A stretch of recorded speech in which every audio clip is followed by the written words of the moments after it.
l'Alliance nationale pour le changement, ANC, est montée au créneau contre le pouvoir en place. Dans une correspondance officielle adressée le 1er décembre 2025 au président de la République, Jean-Lucien Savy de Tové, le parti d'opposition dénonce une violation manifeste de la Constitution de 1992 et une usurpation des attributs de la fonction de chef de l'État, consécutive à l'instauration controversée de la VE République. Dans cette lettre signée par son président national, l'ANC réaffirme son rejet catégorique de ce qu'elle qualifie de « manœuvres illégales et illégitimes », ayant conduit à l'adoption d'une nouvelle constitution. Selon le parti, cette réforme aurait été arbitrairement imposée au peuple togolais afin d'instaurer un régime parlementaire, en violation flagrante de la Constitution de 1992, adoptée par référendum à une large majorité. Pour l'ANC, cette réforme constitutionnelle constitue un coup de force politique, orchestré par le système RPT-UNIR, et dont l'objectif réel serait de pérenniser le pouvoir en place, en contournant la limitation des mandats présidentiels et le suffrage universel direct. Le parti d'opposition estime que le régime parlementaire ainsi instauré n'est qu'un parlementarisme de façade, destiné à donner l'illusion d'une réforme démocratique et d'un partage du pouvoir. Selon l'ANC, la fonction présidentielle actuelle découle directement de ce processus contesté, ce qui remet en cause sa légitimité politique et institutionnelle. L'ANC dit vouloir attirer l'attention du chef de l'État sur une situation qu'elle juge grave, marquée par le non-respect de la loi et le mépris de la symbolique de l'autorité de l'État. Une situation qui, selon le parti, renforce la défiance des Togolais à l'égard d'un système jugé incapable de gouvernance démocratique. Le parti s'appuie notamment sur le message de la Conférence des évêques du Togo, CET, du 26 mai 2025, qui dénonçait une gouvernance cherchant à faire croire au peuple le contraire du vrai. Cette sortie de l'ANC intervient dans un contexte politique déjà tendu, marqué par de vives controverses autour de la VE République et de la nouvelle architecture institutionnelle du pays. Elle relance le débat sur la légitimité des institutions, le respect de la volonté populaire et l'avenir de la démocratie au Togo. À Lomé, les symboles parlent plus fort que les lois.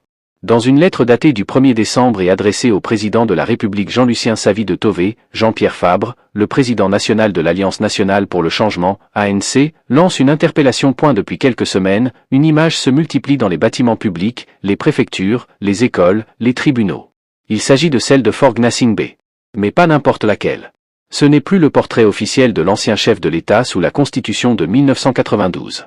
C'est désormais celui du président du Conseil, des ministres, fonction qu'il occupe depuis l'entrée en vigueur, en mai 2025, de la nouvelle Constitution qualifiée qui instaure une vraie république parlementaire. Pour M. Fabre, cet acte, en apparence anodin, est une violation patente de l'esprit et de la lettre de la Constitution, qu'il critique, mais prend au sérieux, justement pour en souligner les contradictions. Car cette nouvelle Constitution, adoptée sans référendum et imposée par une majorité parlementaire acquise au parti au pouvoir, UNIR, établit clairement, à l'article 40, que le président de la République est le chef de l'État. Il symbolize l'unité nationale. Le président du Conseil, Faure Gnassingbé, quant à lui, concentre de facto tous les pouvoirs exécutifs, à la manière des régimes parlementaires, Allemagne, Inde, Royaume-Uni. Dans ces systèmes, le chef de l'État, roi, président, gouverneur général, reste une figure au-dessus de la mêlée politique, neutre, arbitrale, sacrée. Son portrait, seul, trône dans les institutions, non celui du Premier ministre ou du chancelier, d'après le chef de l'Alliance nationale pour le changement, ANC. Au Togo, Jean-Pierre Fabre dénonce le fait que ce soit l'inverse qui se produit. En substituant l'effigie du chef du gouvernement à celle du symbole de l'unité nationale, on opère un détournement de l'autorité de l'État, écrit M. Fabre.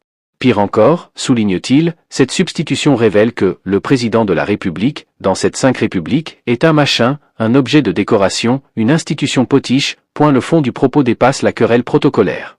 Il s'agit d'une dénonciation en creux d'un parlementarisme de façade, instauré, dit-il, non pour partager le pouvoir, mais pour perpétuer indéfiniment le pouvoir en place, en contournant la limitation des mandats et l'élection présidentielle au suffrage universel direct.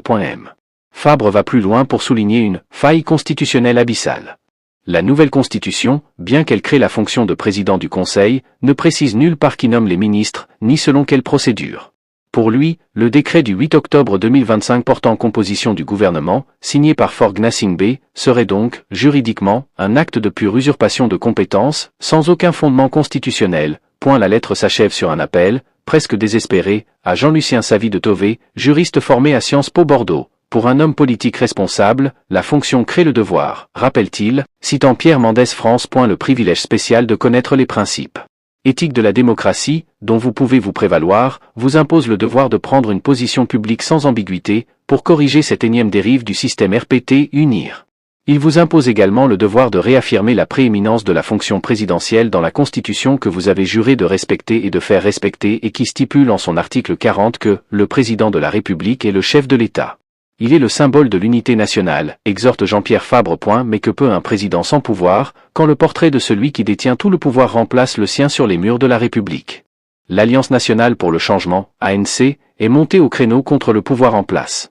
Dans une correspondance officielle adressée le 1er décembre 2025 au président de la République, Jean-Lucien Savy de Tové, le parti d'opposition dénonce une « violation manifeste de la Constitution de 1992 et une usurpation des attributs de la fonction de chef de l'État », consécutive à l'instauration controversée de la VE République. Dans cette lettre signée par son président national, l'ANC réaffirme son rejet catégorique de ce qu'elle qualifie de « manœuvres illégales et illégitimes », ayant conduit à l'adoption d'une nouvelle constitution. Selon le parti, cette réforme aurait été arbitrairement imposée au peuple togolais afin d'instaurer un régime parlementaire, en violation flagrante de la Constitution de 1992, adoptée par référendum à une large majorité. Pour l'ANC, cette réforme constitutionnelle constitue un coup de force politique, orchestré par le système RPT-UNIR, et dont l'objectif réel serait de pérenniser le pouvoir en place, en contournant la limitation des mandats présidentiels et le suffrage universel direct. Le parti d'opposition estime que le régime parlementaire ainsi instauré n'est qu'un parlementarisme de façade, destiné à donner l'illusion d'une réforme démocratique et d'un partage du pouvoir. Selon l'ANC, la fonction présidentielle actuelle découle directement de ce processus contesté, ce qui remet en cause sa légitimité politique et institutionnelle. L'ANC dit vouloir attirer l'attention du chef de l'État sur une situation qu'elle juge grave, marquée par le non-respect de la loi et le mépris de la symbolique de l'autorité de l'État. Une situation qui, selon le parti, renforce la défiance des Togolais à l'égard d'un système jugé incapable de gouvernance démocratique. Le parti s'appuie notamment sur le message de la Conférence des évêques du Togo, CET, du 26 mai 2025, qui dénonçait une gouvernance cherchant à faire croire au peuple le contraire du vrai. Cette sortie de l'ANC intervient dans un contexte politique déjà tendu, marqué par de vives controverses autour de la VE République et de la nouvelle architecture institutionnelle du pays. Elle relance le débat sur la légitimité des institutions, le respect de la volonté populaire et l'avenir de la démocratie au Togo. À Lomé, les symboles parlent plus fort que les lois. Dans une lettre datée du 1er décembre et adressée au président de la République Jean-Lucien Savy de Tové, Jean-Pierre Fabre, le président national de l'Alliance nationale pour le changement, ANC, lance une interpellation. Depuis quelques semaines, une image se multiplie dans les bâtiments publics, les préfectures, les écoles, les tribunaux. Il s'agit de celle de Faure Gnassingbé. Mais pas n'importe laquelle. Ce n'est plus le portrait officiel de l'ancien chef de l'État sous la Constitution de 1992. C'est désormais celui du président du Conseil, des ministres, fonction qu'il occupe depuis l'entrée en vigueur, en mai 2025, de la nouvelle Constitution qualifiée qui instaure une vraie république parlementaire. Pour M. Fabre, cet acte, en apparence anodin, est une violation patente de l'esprit et de la lettre de la Constitution, qu'il critique, mais prend au sérieux, justement pour en souligner les contradictions. Car cette nouvelle Constitution, adoptée sans référendum et imposée par une majorité parlementaire acquise au parti au pouvoir, UNIR, établit clairement, à l'article 40, que le président de la République est le chef de l'État. Il symbolize l'unité nationale. Le président du Conseil, Faure Gnassingbé, quant à lui, concentre de facto tous les pouvoirs exécutifs, à la manière des régimes parlementaires, Allemagne, Inde, Royaume-Uni. Dans ces systèmes, le chef de l'État, roi, président, gouverneur général, reste une figure au-dessus de la mêlée politique, neutre, arbitrale, sacrée. Son portrait, seul, trône dans les institutions, non celui du Premier ministre ou du chancelier, d'après le chef de l'Alliance nationale pour le changement, ANC. Au Togo, Jean-Pierre Fabre dénonce le fait que ce soit l'inverse qui se produit. En substituant l'effigie du chef du gouvernement à celle du symbole de l'unité nationale, on opère un détournement de l'autorité de l'État, écrit M. Fabre. Pire encore, souligne-t-il, cette substitution révèle que le président de la République, dans cette 5 républiques, est un machin, un objet de décoration, une institution potiche. Le fond du propos dépasse la querelle protocolaire. Il s'agit d'une dénonciation en creux d'un parlementarisme de façade, instauré, dit-il, non pour partager le pouvoir, mais pour perpétuer indéfiniment le pouvoir en place, en contournant la limitation des mandats et l'élection présidentielle au suffrage universel direct. Fabre va plus loin pour souligner une faille constitutionnelle abyssale. La nouvelle Constitution, bien qu'elle crée la fonction de président du Conseil, ne précise nulle part qui nomme les ministres, ni selon quelle procédure.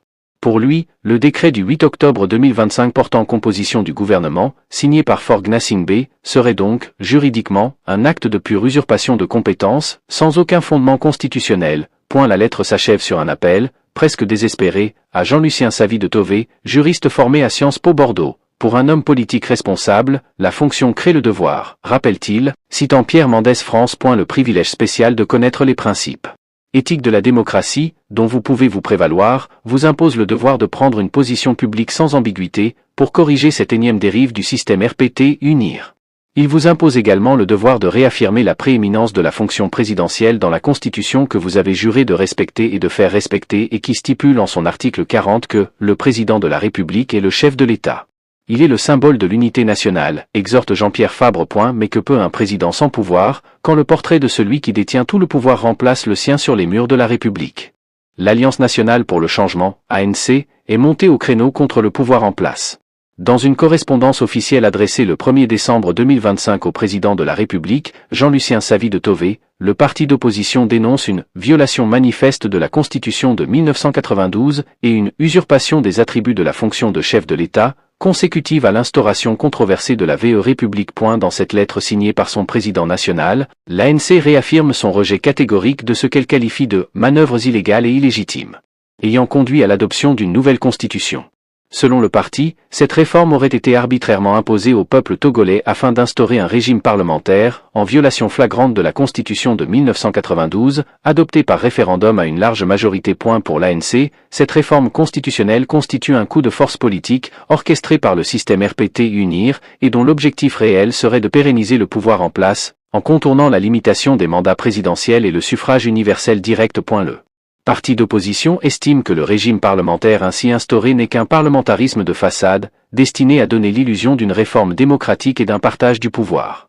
Selon l'ANC, la fonction présidentielle actuelle découle directement de ce processus contesté, ce qui remet en cause sa légitimité politique et institutionnelle. L'ANC dit vouloir attirer l'attention du chef de l'État sur une situation qu'elle juge grave, marquée par le non-respect de la loi et le mépris de la symbolique de l'autorité de l'État. Une situation qui, selon le parti, renforce la défiance des Togolais à l'égard d'un système jugé incapable de gouvernance démocratique. Le parti s'appuie notamment sur le message de la Conférence des évêques du Togo, CET, du 26 mai 2025, qui dénonçait une gouvernance cherchant à faire croire au peuple le contraire du vrai. Cette sortie de l'ANC intervient dans un contexte politique déjà tendu, marqué par de vives controverses autour de la VE République et de la nouvelle architecture institutionnelle du pays. Elle relance le débat sur la légitimité des institutions, le respect de la volonté populaire et l'avenir de la démocratie au Togo. À Lomé, les symboles parlent plus fort que les lois. Dans une lettre datée du 1er décembre et adressée au président de la République Jean-Lucien Savy de Tové, Jean-Pierre Fabre, le président national de l'Alliance nationale pour le changement, ANC, lance une interpellation. Depuis quelques semaines, une image se multiplie dans les bâtiments publics, les préfectures, les écoles, les tribunaux. Il s'agit de celle de Faure Gnassingbé. Mais pas n'importe laquelle. Ce n'est plus le portrait officiel de l'ancien chef de l'État sous la Constitution de 1992. C'est désormais celui du président du Conseil, des ministres, fonction qu'il occupe depuis l'entrée en vigueur, en mai 2025, de la nouvelle Constitution qualifiée qui instaure une vraie république parlementaire. Pour M. Fabre, cet acte, en apparence anodin, est une violation patente de l'esprit et de la lettre de la Constitution, qu'il critique, mais prend au sérieux, justement pour en souligner les contradictions. Car cette nouvelle Constitution, adoptée sans référendum et imposée par une majorité parlementaire acquise au parti au pouvoir, unir, établit clairement, à l'article 40, que le président de la République est le chef de l'État. Il symbolize l'unité nationale. Le président du Conseil, Faure Gnassingbé, quant à lui, concentre de facto tous les pouvoirs exécutifs, à la manière des régimes parlementaires, Allemagne, Inde, Royaume-Uni. Dans ces systèmes, le chef de l'État, roi, président, gouverneur général, reste une figure au-dessus de la mêlée politique, neutre, arbitrale, sacrée. Son portrait, seul, trône dans les institutions, non celui du Premier ministre ou du chancelier, d'après le chef de l'Alliance nationale pour le changement, ANC. Au Togo, Jean-Pierre Fabre dénonce le fait que ce soit l'inverse qui se produit. En substituant l'effigie du chef du gouvernement à celle du symbole de l'unité nationale, on opère un détournement de l'autorité de l'État, écrit M. Fabre. Pire encore, souligne-t-il, cette substitution révèle que le président de la République, dans cette 5 républiques, est un machin, un objet de décoration, une institution potiche. Le fond du propos dépasse la querelle protocolaire. Il s'agit d'une dénonciation en creux d'un parlementarisme de façade, instauré, dit-il, non pour partager le pouvoir, mais pour perpétuer indéfiniment le pouvoir en place, en contournant la limitation des mandats et l'élection présidentielle au suffrage universel direct. Fabre va plus loin pour souligner une faille constitutionnelle abyssale. La nouvelle constitution, bien qu'elle crée la fonction de président du Conseil, ne précise nulle part qui nomme les ministres, ni selon quelle procédure. Pour lui, le décret du 8 octobre 2025 portant composition du gouvernement, signé par Faure Gnassingbé, serait donc, juridiquement, un acte de pure usurpation de compétences, sans aucun fondement constitutionnel. La lettre s'achève sur un appel, presque désespéré, à Jean-Lucien Savy de Tové, juriste formé à Sciences Po Bordeaux. Pour un homme politique responsable, la fonction crée le devoir, rappelle-t-il, citant Pierre Mendès France. Le privilège spécial de connaître les principes éthiques de la démocratie, dont vous pouvez vous prévaloir, vous impose le devoir de prendre une position publique sans ambiguïté, pour corriger cette énième dérive du système RPT unir. Il vous impose également le devoir de réaffirmer la prééminence de la fonction présidentielle dans la Constitution que vous avez juré de respecter et de faire respecter et qui stipule en son article 40 que « le président de la République est le chef de l'État ». Il est le symbole de l'unité nationale, exhorte Jean-Pierre Fabre. Mais que peut un président sans pouvoir, quand le portrait de celui qui détient tout le pouvoir remplace le sien sur les murs de la République? L'Alliance nationale pour le changement, ANC, est montée au créneau contre le pouvoir en place. Dans une correspondance officielle adressée le 1er décembre 2025,